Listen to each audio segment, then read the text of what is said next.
Yeah, so my name is Vivek, and see, the core theme of the entire two-day event is around retail, and being in the industry and in the fraternity for around a couple of decades, my simple understanding around retail is where the rubber meets the road, right?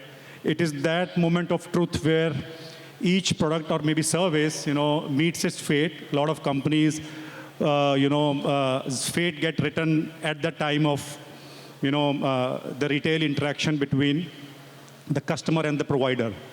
Whether we talk about today or we talk about the Stone Age, where it's all started with the barter system, till date where we have the likes of quick commerce, the destination malls. One thing which hasn't changed is there's a consumer side of story and there's a provider side of story, right? It has always been there. Because we are talking tech here, tech, interestingly, is the only aspect which connects both of them very seamlessly, the provider side and the consumer side. And we can't say only consumer is changing, provider is changing, consumer is changing, and it has been a very cyclical route. For example, quick commerce, we didn't expect it to come till the time providers provided that. Now consumer is more demanding around it, right? So that's how I have been looking at it. And for that, and for that precise conversation, we put together a very elite panel here. Rather, the panel is so elite, I found myself to be the least knowledgeable. So I decided to be on asking question side rather than giving answers, right? So let me start with Venkat. While tech in retail has been mostly associated with the efficiencies in supply chain, right? But according to you, how well it has worked in enhancing the entire consumer experience and ensuring better outcomes for the retailers? Thanks, Vivek. And I represent consumer brand which you love, Cadbury's, right? So just to going back to the point, Vivek, I think I'll start with saying, I think where you are emphasizing, is tech evolving faster or consumer evolving faster? I think the consumers are getting more and more complicated.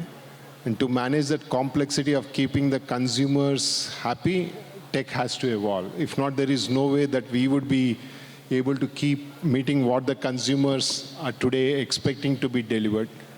I'm still not very sure why we need a lot of products that we want in 10 minutes, but that's what the consumer behavior is. So you could only enable that by enabling tech and bringing tech into, into our lives, into the way what we do. The reason why it is extremely important, and I think as we go forward, is if we were to, as a consumer gets complex and as our delivery models get complex, there is no way humanly it is possible to do it without adapting tech. And if you don't do that, then you are not able to meet the consumer expectations and in turn, obviously, the retail expectations.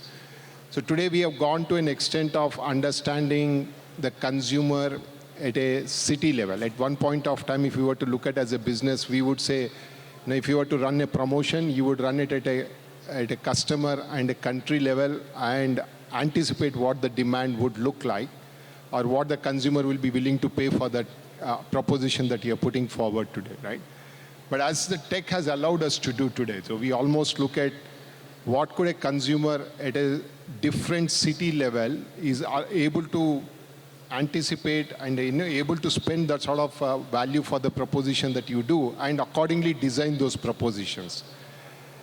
This would have never been possible if you were trying to do manually. There is no way that you could do this manually, trying to do so many combinations. The only way to do that is by enabling tech. And the speed at which it is enabling, I think it only, now we are trying to figure it out, is the consumer evolving faster or the tech is getting better, faster, getting ahead of the consumer. But that's a constant thing that we try to keep looking at each other. So you can't meet, my simple summary would be, you can't meet a consumer expectation today if you are not enabled by technology. Very interesting. No, thank you so much for that insight, Venkat. I think I have a similar question for Shankar. Shankar, because you come from originally digital-first personal care company, which is Plum, right? And nobody would have experienced omnichannel firsthand than you. So a similar one, while tech is still associated with a lot of efficiency in the supply chain, how do you see it has impacted the entire omni-channel experience, the entire repeat purchase experience? What have you seen at Plum? Okay, good evening, everyone. So first of all, I'll start by saying that the consumers today no longer care about supply chain efficiencies. They're only interested in knowing whether the promises made by the brand has been delivered or not. So I'll give you a real-life example that we did in Plum. This is about inventory synchronization real-time. So earlier, we had a certain lag in our back-end and front-end systems, which is the OMS, WMS, etc. And we used to face a situation where the inventory is available when the order is there. And when we try to process the order, the inventory becomes stock out. So this led to a lot of order cancellations. So when we did real-time inventory sync between our systems, we got 3 significant benefits out of it. First, the inventory is now truly available, so we don't have any order cancellations problem that we used to have before. Second, now I can do dynamic route planning, so I can process this order of a customer from the warehouse or a dark store which is nearest to my customer location. So that helped me in reducing my order to delivery time.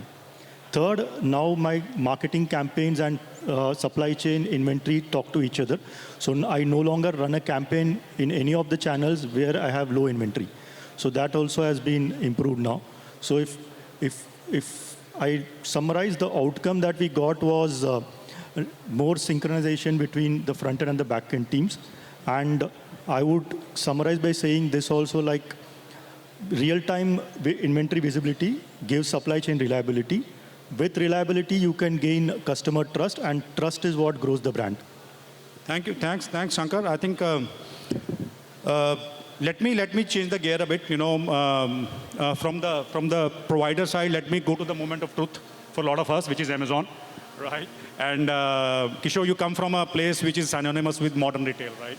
And a lot of operating models, a lot of supply chain models, have been designed on predictability in mind, forecasting in mind, things being given in mind, right? Now, if I bring volatility into the ecosystem, the equation, how do you see the logistics getting redesigned? What is the thought process behind that? Because nobody has done better than you guys, right? You guys all define success for all of us. So what are your thoughts on that? So thank you for so many adjectives, but some of the learnings that we have had when looking at demand variation, everyone likes to have 100% accurate forecast. It's a oxymoron. It doesn't exist. So while we have more forecasts flowing in D-1, D-5, D-10, what we learned is the ability of your network to absorb those not so ahead of time forecasts is what makes your network successful. And where do you bring those buffers, right, in the network? One way of doing it, and we all know the way the supplies getting closer to customer absorb a lot of volatility, because now your ability to react is much faster. At the same time, creating intentional buffers in terms of demand that can be absorbed with elastic supplies, especially in the last mile, is another space where we recognized will help a lot in absorbing these volatilities. For example, you have flexi delivery capabilities in your channels. And then if you're loading them every alternate day on non-peak, you can load them twice a day during peak. So all your pulses in the last mile have the ability to take this elastic supply of services and pulsate the demand basis what is coming in D-1, D-0.5, D-3 hours to say, hey, I will now get all of these people in place. So one is getting supplies closer. The other is creating an elastic demand absorption in the last mile. Now, both of these happen only when the integration is real time and flawless. If the signals are not sent or not sent well enough, you will actually end up in increasing the costs of doing all of these. So those are the learnings that we've had on this space. Thank you, Kishore. Thank you very much. And let me go to Abhishek. being from apparel, industry, and having one of the most complex supply chains in terms of sheer SKU size, sizes, seasonality, fall, winter, summer, spring. I really get bogged down when I imagine the kind of supply chain you guys are running. Now we all know at present India is hosting this AI Impact Summit in Delhi. India is rather the first country in global south to host that. Let me throw a AI question into this, because no tech conversation is today complete without having a formal or an informal conversation around AI. So of course a lot of experimentation is being done in various organizations at various stages in terms of AI. So do you think it has really moved in your organization towards actually running a supply chain? And do you see any impact, although initial ones, on the entire retail experience you're offering to the consumers? Thanks, Vivek, and good evening, everyone. Pretty interesting question, actually. I think AI has become a part of our life. Anything that we do, we know that supply chain has been running with a word called demand forecasting that has been into existence for quite long. But end of the day, what sir also mentioned, that a forecast is a forecast. How much you can go accurate about forecast. But while coming these predictive models of AI has just not helped us as a brand not only create the range, but actually it has given us a very good insight and platform how to even launch it and how to keep it at particular door. It's just not the region and all country people, every demographic doesn't behave the same way. So we got with a word called style group attribute, style group level attribute, which was pretty much in existence while creating that range within our four boundaries as a brand, as a retail brand. But when we launched, it had no connected sync and meaning to the consumer. So which means the four colors are going at a different time, a check and a print are going at a different time to a consumer, print not launching at a particular geography, say south, when they are requiring it.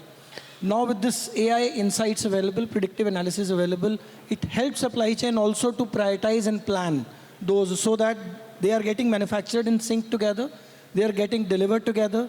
What styles of core even we use a cross-dock model, not everything shall be used as a cross-dock. Which options in our game shall be run through a dark warehouse? Because it is need of an hour today. We cannot have a risk of keeping inventory at multiple locations. It is end of the day working capital getting blocked.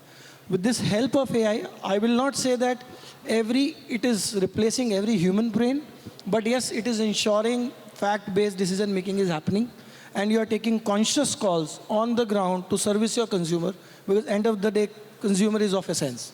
What they are looking at, they are very impatient. In today's time, consumer is very impatient, especially Gen Z. Sorry to use the word, but their loyalty is relatively very weak when it comes to brand, any brand rather for that matter. So now we have to really keep sticking and to ensure that they're getting whatever they require at the right time. This is really helpful in the world of AI today. So thanks. So this is one of the few examples, still very few and far between, where we see real impact of AI getting to be visible in not only in the back-end side, but also where the consumer is directly getting impacted. Which brings me to Anil. Let me just reiterate. Anil comes from a global snacking major. Thanks to you, I learned to pronounce Godiva. I used to call it Godiva chocolates, right? Sorry. So now I've learned today. That's one benefit of being part of such conferences. Of course, McVitie is nobody who doesn't know. Where do you see, Anil, or have you seen the real impact of real-time visibility into your supply chain, and how have you started using it on a more day-to-day basis? Do you see a real impact around that? Especially because most of your portfolio comes from overseas, right? And a very small part is getting manufactured in India. So how do you see that? Thanks, Koro. Good evening, everyone. As we know that the Pladis Global is the global snacking company, we are having the McVitie's as Godiva and Ulkar. And we have the tagline that happiness with every bites. So normally when we talk about that, everything connected to the customer's experience. And we also not away from that. So we prefer that experience as well as the quality. Both we are on our top of as a global agenda. When we talk about the India profile, that we do the manufacture McVitie's in the Himachal Pradesh, and the service all the channels like general trade, modern trade, e-com, quick com, as well as your government supplies. In regard to that technology, yes, because when we talk about the technology, it always helps considering the food item. and where we have to sense the customer demand real time, which can help to reduce our damage and expiry. Because normally what happens that forecast is not always correct. And when we get the real-time data and sensing from the point of sales, like from the customer side, website, that always help to make the more accurate. And that can help to the backend also, like in productions and supply, to manage effectively.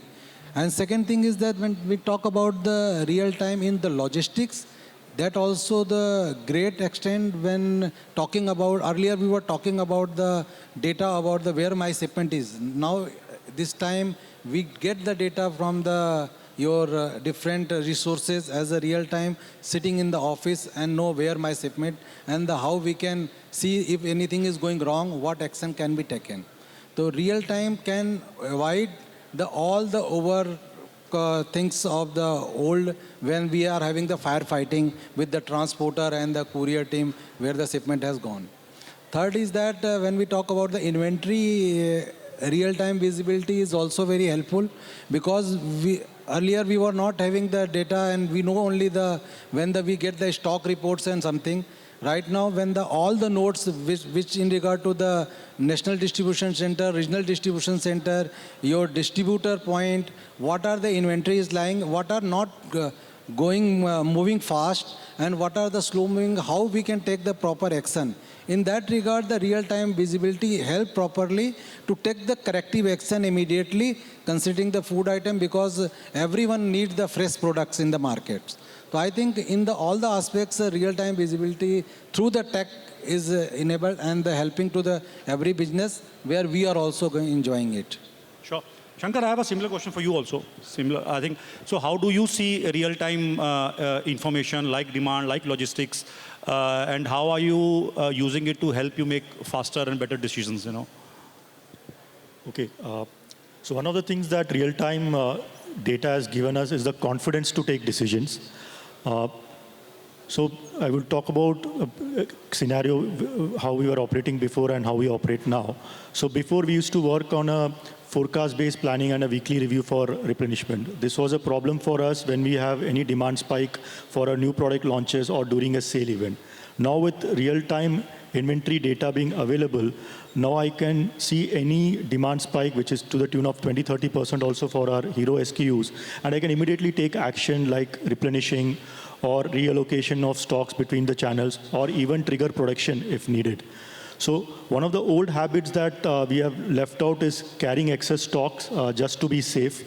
And now with real-time tech available, we are able to take such decisions, and it helps us across the supply chain. So we moved from a planning with fear and buffer to planning with speed and live data. So that's the big cultural shift that we have got. Interesting. Thank you. So let me now bring in one of the most important elements or ingredients into any tech conversation, which is people. Rather, what I personally believe is whatever has been said since morning and whatever will be said tomorrow here, nothing will be possible without people being there, right? So Venkat, this is to you, and Abhishek, I'll come to you also. While tech, supply chain tech is regarded as an invisible engine, right? But how do you see people, the part people playing in terms of the entire strategization of this tech initiative, especially with your example, or maybe what are you seeing in the industry? I think it's a great question. At the end of the day, we can talk about everything in the world. It only materializes if people come to the party. And one of the biggest transformations we can say, as you see in supply chain talent, is now including me, I would say, and if you asked me 3 years back, I wouldn't understand anything on data. So the most important thing that you get questioned every day by any leader is how pristine your data is. 5 years back, it didn't matter to me, right? We used to collect millions of trillions of data. We used to, it was just used to look at one MIS in a day or one MIS in a week or a month. But now, if you don't collect the data in a pristine form, in the way it needs to be used as multiple layers, one above each other, right? Any tech is useless. because your data is not pristine. And as a supply chain function, now we are being challenged to understand what a pristine data is. And how do you collect the data? How do you store the data? So that you can layer a lot of tech platforms or architecture on top of it, right? And then when it comes to that, now we, like for every, just to give a very simple example, like if you go to any supply chain role, now into that role job description, what we add is what is the data sets that they own. So holding the data sets in a very pristine form is the responsibility of that role along with doing their supply chain functional role, right? Then once you overcome the data, understanding the data well, I think the second most important element is your ability for the talent to adapt technology. And interestingly, as a panel, we were discussing, if you look at the people who are transforming the consumer behaviors today are basically the tech companies. They're not supply chain companies, they don't make the products. They basically are evolving the whole consumer behavior by adapting tech, and the talent, every talent in those organizations is so tech savvy that for every business problem, tech is a solution. So for us now, it's becoming inherent that you may be a supply chain professional, you may be a planner, but if you don't know how to adapt to a technology, our ability to build a solution on a technology quickly, like low code, no code is almost a mandate now, right? You cannot say that I'm a supply chain professional, but I don't know how to do low code, no code or something like that. So I think tech is becoming an inherent part of your capability. And if you don't know how to manage the data well, and if you're not absorbing the tech that comes your way, it is going to be extremely challenging for the talent to be successful as supply chain professionals. So that's where I think the whole dynamics for capability in supply chain is changing. And I would say even within our own organizations, like now today the digital leads of our functions or plants are part of the leadership team of the plants and the functions. The next level for us is to start adding data engineers. And the next level is to then bring in data scientists. I may have a hoard of data, but if I don't know how to use it, there's no point of having that great data and great tools because I'm not able to generate the insights from it. So these roles are not staying away in tech companies or in IT companies. They have slowly started migrating into supply chain. And at some point of time, as a part of the evolution, the capability that needs to be built in supply chain colleagues has to be having this ability to manage the data well, ability to read the data well, and ability to adapt the technology well. Long answer, but lots changing in supply chain professions. Well, interesting, very interesting. Thank you. And before, so I completely agree. I think the boundaries between tech and non-tech function is no more there now, right? And I think no conversation in AI also is complete without mentioning the famous acronym called HITL, human in the loop, right? Because even AI can't survive without the human in the loop, right? And Abhishek, for you to complete this, how do you see people, playing a role in strategic tech adoption? I think it is a high time for a behavioral shift. I think for every individual who is in the game, no matter what high-tech solution we get, no matter what AI we build in, until unless we have people who are adaptable to this, what you call tech mission, we cannot run this machine. It is a pure change management which will happen. Otherwise, it's a harsh step of changing the management will start coming into picture. So we have to live with that reality. It's a tough stance, but everyone has to really start growing up.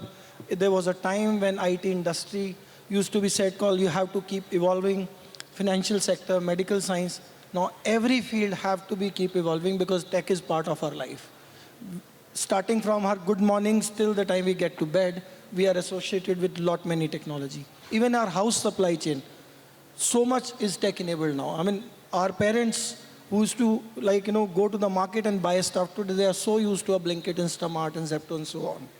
So I think it is again not associated with any age group or generation.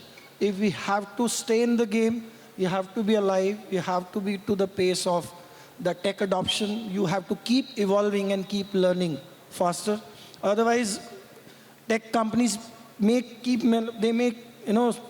solutions, but the organizations will go with a small pace unless they have people to make the game success in this entire thing. Sure. Kishore, I come to you now. See, we have spoken about tech, we've spoken about people. Supply chain is also a lot about infrastructure, right? And this is around infrastructure ownership. With retail models becoming multiplied and they converge towards the consumer end, how do you see this entire model of infrastructure ownership changing? There's always a debate between whether I control more versus I share more, right? So how do you see this evolving in the current ecosystem? So this is a question that people always ask, should I build myself? Should I use someone else's? One fact is, even when you build yourself, the final actor is not quote unquote owned by anyone. It's still someone on the road who's going and delivering the package. So between control and ownership, I think we had an esteemed speaker just before this session. The core part is orchestration. So how do you orchestrate things correctly? And how do you integrate with a system, ecosystem that is able to orchestrate correctly? So if you ask me, the core lies in understanding how a system works, integrating it correctly into your retail supply chains, and making that system work for you. Because the length and breadth of the country, the diversity that we have in terms of terrain, people, local practices are so diverse that it's not possible for every player to start becoming all in all up to the customer doorstep. Even for large marketplaces, these are consorted core systems that are well integrated with contracts, both technical and commercial, and backed up with training, because the person should know what to do with it finally when they go to the doorstep. And technology has played quite a big role in the last few years in removing the complexity at the doorstep between the customer and the service provider. So if you ask me, riding on these primitives that already have been developed would always be more beneficial than trying to build, because when you're trying to build yourself, you're going to reinvent a lot of things, and the time to market will be lost. I think this is clearly a trade-off between the timing and the cost structures and the immediate and the longer-term goals which the organizations would have, right? Technology is reducing the trade-off. Yeah. Like trade-off is almost not there, Yeah, right. if you are able to make these systems talk to each other well enough. Yeah. Sure. Kishore, sorry, Anil, this is for you, because again, your business relies a lot on international trade in terms of export as well as import, largely import, I would say. We see the technologies like IoT, RFID, they are the foundations for a current as well as a future tech stack in any company, right? So how do you see benefits accruing to you when it comes to the entire exim journey in your organization or a similar business like yours? Thank you, Guru. In fact, when we talk about the tech-enabled operations in the international trade, it is two-way. It is not that only the helping to the consumer, as well as it is helping to the government also. Because if you see that when technologies come, many technology, RFID, AI, ML, your big data analytics, as well as your NLP, natural language processing also, and your SaaS cloud computing. In all the aspects, if you see that they supports the cargo handling, where we talk about your process regarding the receiving, storage, dispatch, and then if you talk about your particular handling, safety, all the aspects that in regard to the cargo handling, as well as your port operation also included in that, where the technology play the critical role while your vessel is reporting and how the container is moving, which CFS it is moving, then what are their conditions, everything that controlled by that, including the safety part also, through the control by your technology mainly at the site of the ports, as well as the technology play the role in our day-to-day logistics and supply chain also, where track and trace and your ease of business, where technology play, and all that. When talk about the technology, it doesn't mean one single technology. It is a combined of that. When talking about recently, you talk about the AI. AI is everywhere they are playing their role. In not only logistics, but in all the industry vertical and the segment they are playing. So I think that technology is having the important role as of now, but it take time to get some major benefit. Sure. Thank you. Thank you very much. I think we are precisely on time. It just showed time's up. So if supply chain is not on time, who else will? Instead of summarizing, I'll maybe open the floor for one question from the audience if anybody's interested. Otherwise, we are happy to wind up right now. Anybody? Cool. I think we can wind up now. Thank you so much, and it has been a pleasure, conversing with you guys. And let's meet outside. And if anybody has any questions for any of the panelists, please feel free to connect with them, outside the room. Thank you very much.